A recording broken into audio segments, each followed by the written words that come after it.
Hello दोस्तों, अमृतवाणी परिवार में आपका दिल से स्वागत है। एक छोटे से गांव में रामू नाम का एक गरीब वेल्डर रहता था। उसके पास पैसे बहुत कम थे, लेकिन मेहनत और ईमानदारी उसकी सबसे बड़ी पूंजी थी।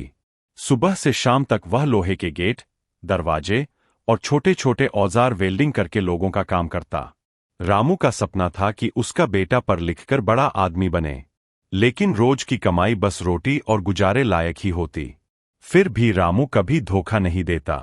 अगर किसी काम में 2 किलो लोहा लगता तो वो कभी 1.5 किलो लगाकर पैसा नहीं बचाता, बल्कि पूरे 2 किलो ही लगाता। लोग उसकी ईमानदारी की तारीफ करते। एक दिन गांव के एक बड़े व्यापारी ने उससे गेट बनवाने का काम दिया। काम बड़ा था और मेहनत भी बहुत लगनी थी। रामू ने दिन रात मेहनत करके काम पूरा किया।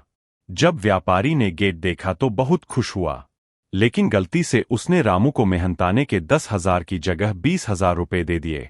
रामू ने पैसे गिने और तुरंत व्यापारी के पास जाकर कहा, साहब, आपने जरूरत से ज्यादा पैसे दे दिए हैं। ये लीजिए, आपके 10,000 रुपए वापस। व्यापारी यह सुनकर हैरान रह गया।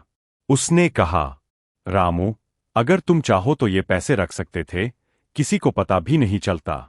लेकिन तुमने सच्चाई दिखाई। आजकल ऐसे लोग बहुत कम मिलते हैं। व्यापारी ने मुस्कुराते हुए कहा, ये पैसे तो तुम वापस कर रहे हो, लेकिन मैं तुम्हें तुम्हारी ईमानदारी का इनाम दूंगा। उसने रामू को और 20,000 रुपए दिए और कहा, तुम्हारे जैसे सच्चे इंसान की वजह से ही समाज चलता है। मैं चाहता हूं कि तुम्हारा बेटा मेरी मदद से पढ़ाई करे। रामू की आंखों में आंसू आ गए। उसने भगवान का धन्यवाद किया। उसकी ईमानदारी ने न केवल उसकी जिंदगी बदल दी, बल्कि उसके बेटे का भविष्य भी सुरक्षित कर दिया। अमृतवाणी में हमारे ज्ञान और प्रेरक संदेशों का आनंद लें और चैनल को लाइक और सब्सक्राइब करना न भूलें। धन्यवाद।